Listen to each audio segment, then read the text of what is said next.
All right, so today we're diving deep into True Romance. Yeah. A film that kind of throws a classic love story into this crazy mix of crime, Right. violence, dark humor, you name it. Exactly. We've got a whole stack of sources here, articles, reviews, even some academic papers. Wow. And our mission today is to unpack what makes this movie tick. Yeah. Go beyond just the surface. Definitely. And I think what's really fascinating about True Romance is that it's not just a popcorn flick, you know? Oh, yeah, for sure. It's got these layers of symbolism and deeper meaning. Totally. Which is probably why it's reached cult status over the years. Exactly. And for everyone listening out there, we're not just going to rehash the plot. I mean, we'll hit the main points, of course. Yeah. Clarence, the Elvis-obsessed comic book store clerk, meets Alabama, who's a call girl.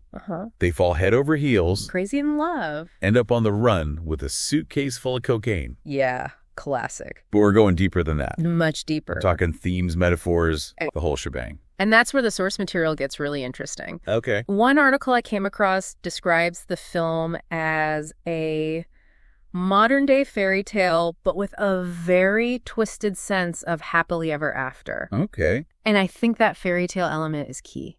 I'm intrigued. Tell me more about this whole twisted fairy tale idea. Well, think about classic fairy tales for a second. Okay. You've got your archetypal characters, right? Yeah. The innocent hero, the damsel in distress, the villain. Right.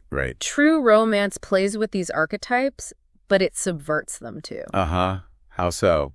Well, Clarence, he might seem like the classic hero on the surface. Yeah. But he's also incredibly naive. Yeah, definitely. Alabama, initially presented as this vulnerable character, Right. she shows incredible strength and resilience throughout the film. She does? And the villains, they're not just evil. Yeah. They're often absurd, almost cartoonish in their violence. That's true. So it's like we're in this heightened reality where the lines between fairy tale and gritty realism are kind of blurred. What do you think that says about the film's overall message then?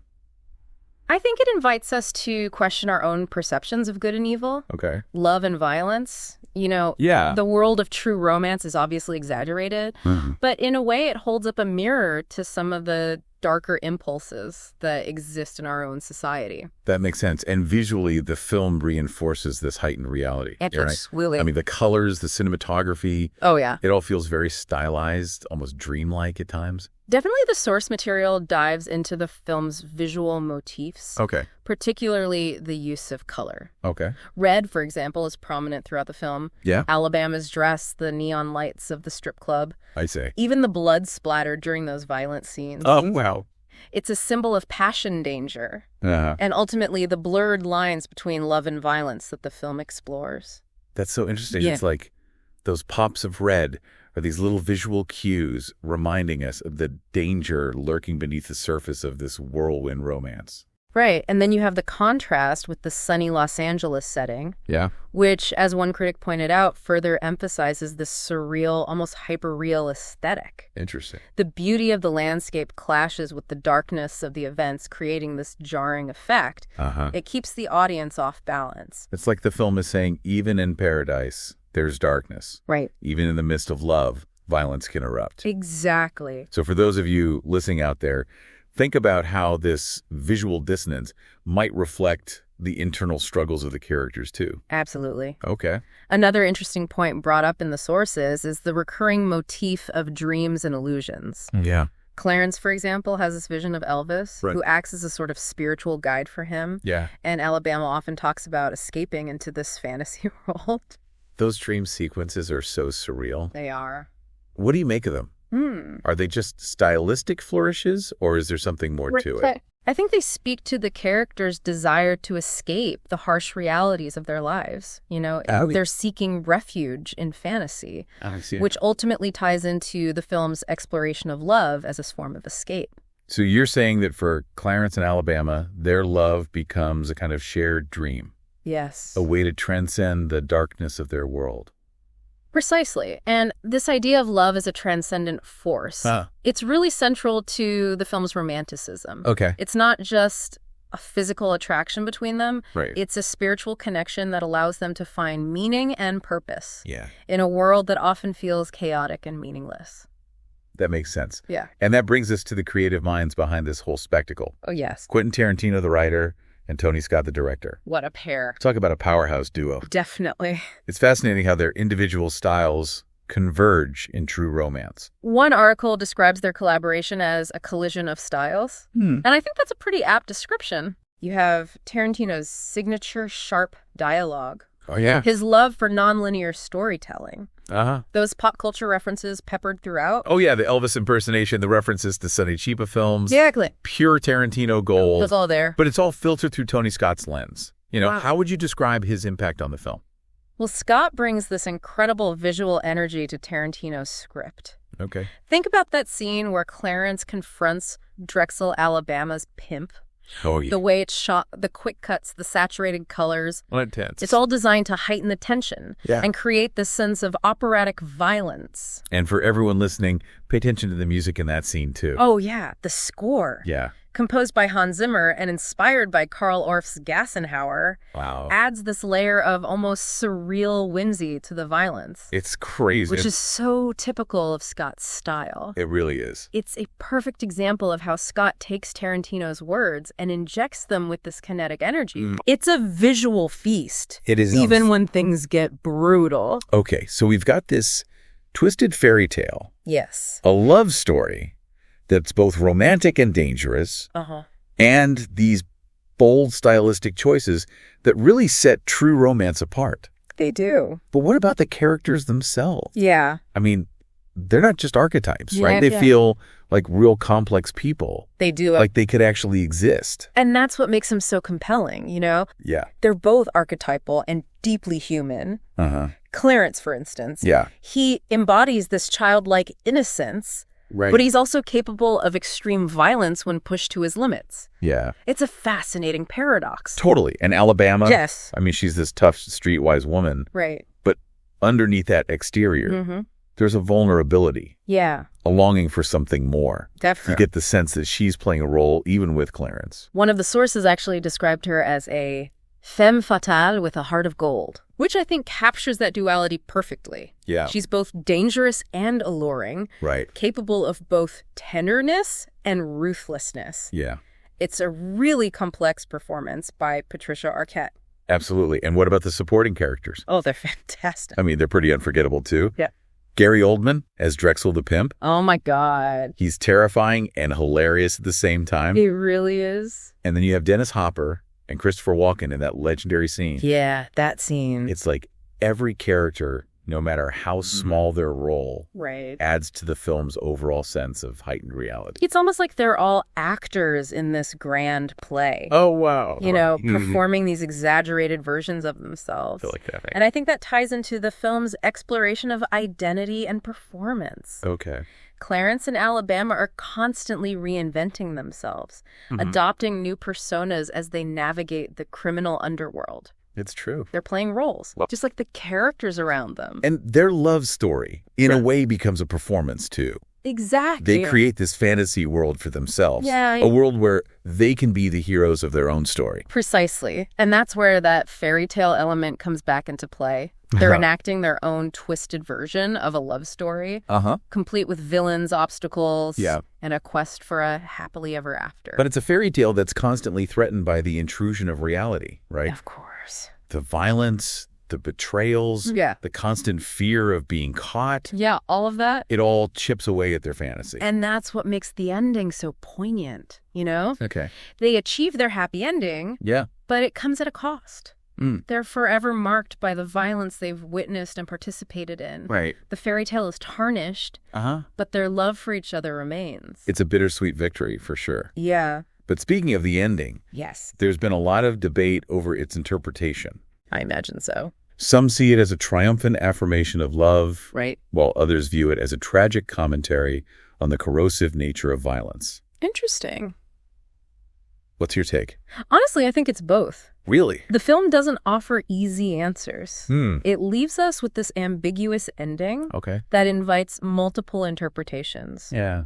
And that's part of what makes it so enduring. I agree. It stays with you long after you've seen it, prompting you to question your own beliefs about love violence and the possibility of redemption. So for you, listening out there, yes, we're not going to give you a definitive answer on what the ending means. Right. Oh. Instead, we're encouraging you to think for yourself. Exactly. What resonates with you. Yeah. What does true romance say about the world we live in?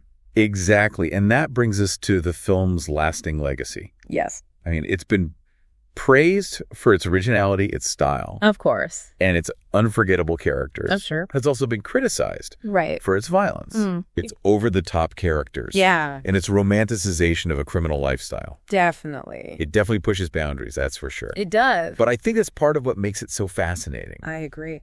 It's a film that doesn't shy away from the dark side of human nature. No, it doesn't. It embraces, it explores it, and ultimately challenges us to confront our own complicity in a world where violence and beauty often coexist. And it's a film that's had a significant impact on subsequent filmmakers. Oh, yeah. How so? Well, it's often cited as an influence on the rise of neo-noir cinema, a genre that revisits classic noir themes, but with a modern sensibility. Interesting. Often incorporating elements of postmodernism and surrealism. So for you listening, if you're unfamiliar with neo-noir, think of films like Pulp Fiction, Memento, or Drive. Good examples. They all owe a debt to true romance and their blending of genres, their stylized visuals, and their exploration of morally ambiguous characters. Absolutely. And beyond its stylistic influence. Okay.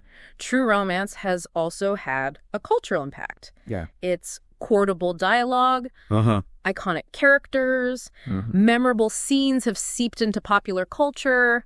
I see. Becoming touchstones for a generation of movie lovers. Okay, but let's get back to something you mentioned earlier. Okay. The romanticization of a criminal lifestyle. Yes. Some argue that true romance glorifies violence and drug use. What do you make of that criticism? Well, it's a valid concern. Okay. And it's important to engage with it critically. Right. The film certainly doesn't shy away from depicting the brutality and consequences of crime. That's true. However, it's also important to remember that true romance is a work of fiction. Yeah. A heightened reality that's not meant to be taken literally. Of course. It's a fairy tale, albeit a very dark one. And like all fairy tales, it's meant to entertain, provoke, and ultimately leave us with something to think about. But let's not lose sight of the fact that at its core, true romance is a love story. Absolutely. It's a story about two people who find solace and connection in each other. Yes. Despite the chaos and darkness that surrounds them. And that's a theme that resonates universally, regardless of whether you condone their actions or not. Right. We all crave connection, belonging, and love. That's true. And true romance in its own unique and often unsettling way reminds us of that fundamental human need. So we've talked about the fairy tale elements, the symbolism, the stylistic choices, and the film's cultural impact. Right. But what do you think is the most important message true romance conveys?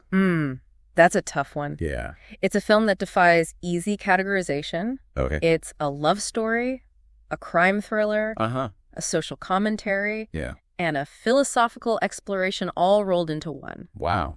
But if I had to choose one message, it would be this: even in a world filled with darkness. Beauty and love can still exist. Yeah. They might be fleeting. Right. They might come at a cost, but they're worth fighting for. That's a beautiful sentiment. Yeah. And it's a reminder that even in the darkest of times, there's always hope. Yeah. And it's a hope that's embodied in Clarence and Alabama. Right. I mean, they choose to believe in love in each other. Yeah. Even when the world just seems determined to tear them apart. Their love story, as unconventional as it is, it offers this glimmer of hope, you know? Yeah. In a world that can often feel bleak and unforgiving. Definitely. It's a reminder that even amidst the chaos and violence, human connection can still thrive. And for all of you listening out there, I think that's the real takeaway here. Yeah. True romance isn't just about a whirlwind romance or a crazy crime spree. Yeah. It's about the power of love and hope to transcend even the darkest of circumstances. It's a film that celebrates the resilience of the human spirit, our ability to find meaning and connection even in the most unexpected places. That's true. And it does so with this blend of humor style and raw emotion. Right. That's both captivating and thought-provoking. It's a film that stays with you. It is. Makes you question. Makes you feel. Yeah. And that's the mark of a truly great film, isn't it? Absolutely. It sparks conversations. Yep. It challenges our perceptions and ultimately leaves us with a sense of wonder and possibility. I like that. And that's what makes True Romance a timeless classic. Yeah. A film that continues to resonate with audiences decades after its release. Well said. So, as we wrap up our deep dive into True Romance, okay, I want to leave you with this thought. All right. Think about the film's ending. Okay. Is it a happy ending? A tragic one? Yeah. Or something in between? There's no right or wrong answer. Right. The beauty of True Romance is that it invites multiple interpretations. It does. It challenges us to confront our own beliefs about love. Violence and the nature of reality itself. And that's a challenge worth taking on. Definitely. So go watch the film, revisit it if you've seen it before. Yeah. And decide for yourself. Exactly. What does true romance mean to you? What truths, if any, does it reveal about the human condition? And remember, film, like any art form, is a conversation. That's true. Engage with it, question it. Right. And let it spark your own imagination. Beautifully said. And on that note, we'll wrap up this deep dive. Okay. Thanks for joining us on this journey into the wild world of true romance. Until next time, keep exploring, keep questioning. Yes. And keep the conversation going.